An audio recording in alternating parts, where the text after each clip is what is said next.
Most people think being well liked means saying yes to everything, but that's actually the fastest way to get walked all over. Here is the subtle psychological shift that actually makes people respect and love being around you. Everybody at some point in their life has met someone who they would consider to be truly likable, like in the upper 99.9th percentile of likability. These are the types of people who, when you talk to them, you feel understood. You feel like they're really listening. They value you as a human being, and they see the best in you.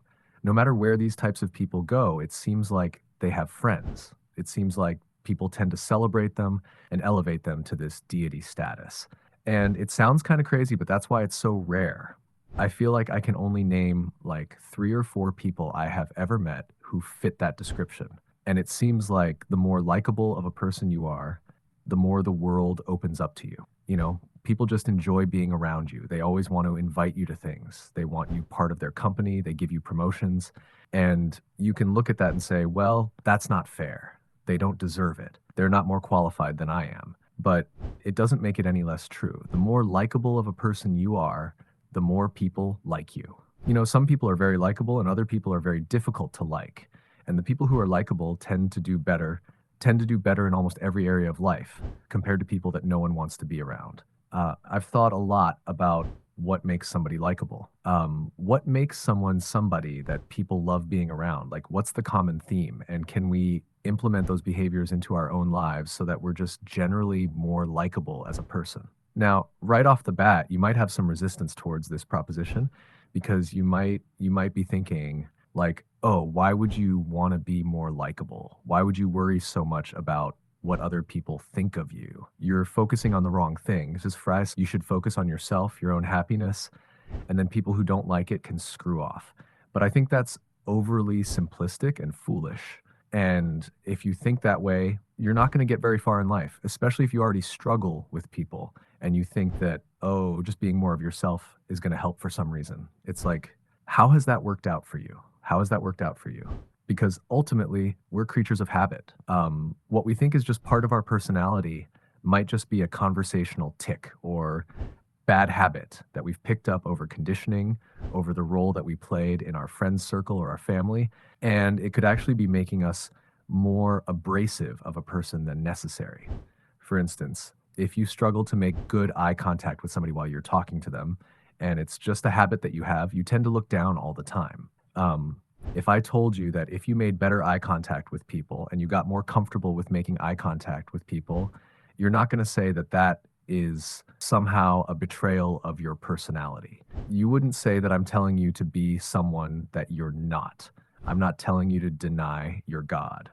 I'm just saying that there are things that you do that make a difference in how you are perceived by others.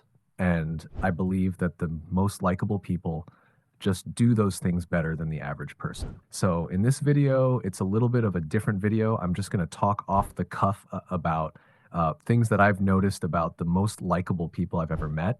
And then hopefully we can try to figure out how to implement some of those behaviors and those mindsets to make us more likable and more enjoyable to be around so that we can enrich our lives and have a better time with being social and interacting with people, leaving people better off than when we found them. So the first thing that you need to do if you want to increase your likability is that you have to realize that nobody really cares about what you say more than they care about how you make them feel. How you make people feel when you're around them is the most important thing.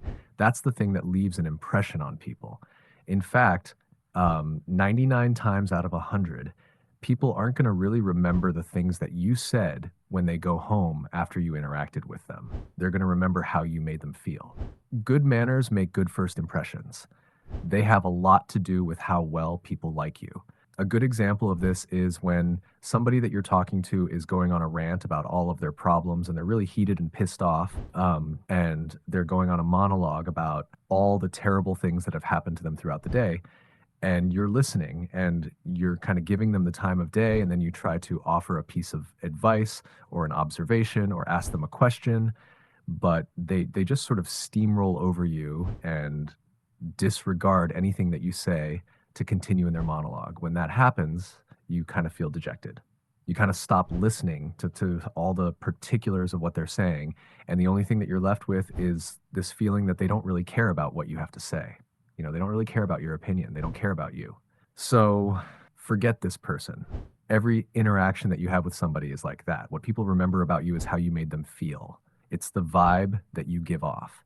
Is it one that is encouraging and empowering and collaborative, reciprocal? Or do you feel kind of expendable? Like they don't really care about your unique situation, your unique perspective. They don't really care about any advice that you have to give.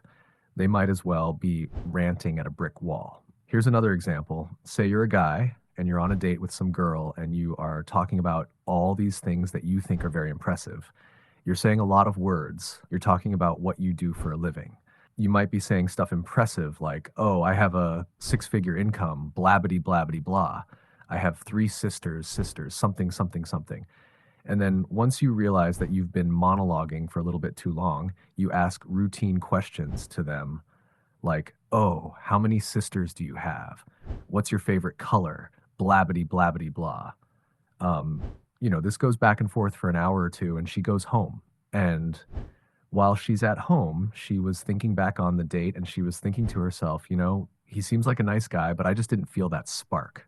Like I didn't really feel like we had chemistry. That spark is everything. That spark is what people think of you. They don't think about all the little things you said. They don't really think about all the things that you did or what your job position is. Like no one really cares. What they care about is that spark. And that spark is the energy you give off. How do you make that person feel when they're around you? If you're sitting there in interaction with somebody and you are tense and you are performative, then they're going to be tense and performative as well. The most likable people on planet Earth realize this. They put people at ease because they're at ease.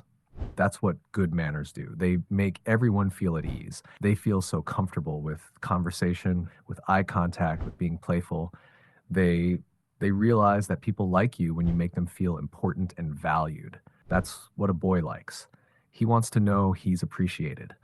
You might hear that and say, okay, what am I supposed to do then? Am I supposed to just be a pushover and just never voice my opinion on things and make people feel special and comfortable and listen to all of their problems and never talk about my problems or my life and just be like an interviewer?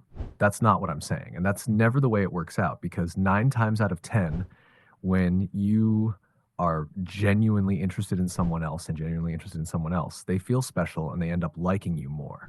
Okay. And when someone likes you, they're more likely to ask you questions about yourself. So it's almost like you have to give first and then receive. So another thing you might say is, what, I'm just supposed to pretend to be interested in what they're saying? Like, that's not very genuine.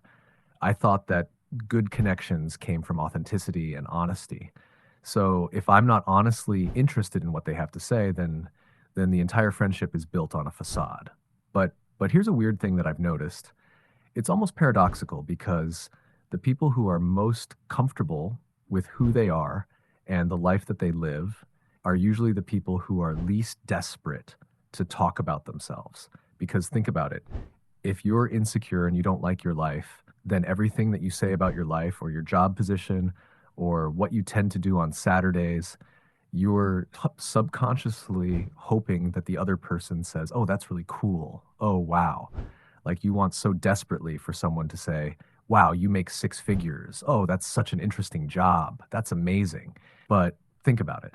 Everyone thinks like you. Most people are insecure. So if you are that for people, if you're the person who says, oh, wow, that's super interesting, tell me about that. People say, oh my goodness, let me tell you about it.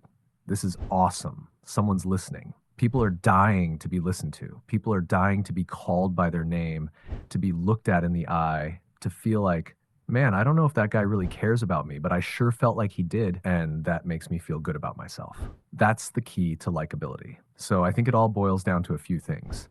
If you want to be the most likable person that you can be, the most likable version of yourself, then firstly, you have to live a life that you like. The more you're interested in the world around you, the more interesting you become. You have to find yourself likable. You have to admire the things that you do on a day-to-day basis, or at least not actively participate in something that ruins your opinion of yourself.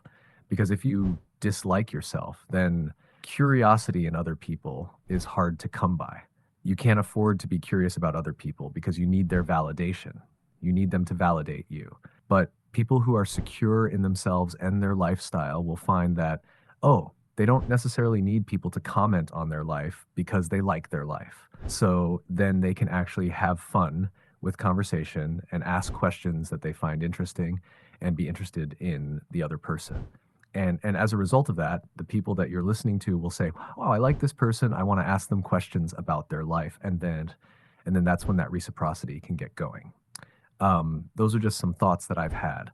The people that I think are the most likable in life not only like themselves, or at least carry themselves like somebody that they admire. They treat themselves with respect. But because of this, they're able to go into a room and not be desperate for other people's approval.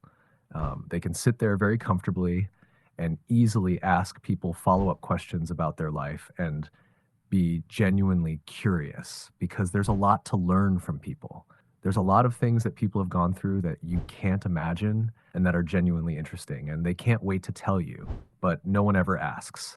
To keep your friends, you got to be pretty considerate. Look for the good in people, give them credit for being as straight as you are. Yeah, it might work. So, yeah, let me know what you think of all that. It's a little bit more of a loose concept video. I'd be super interested in hearing what you've observed about the most likable people in your life.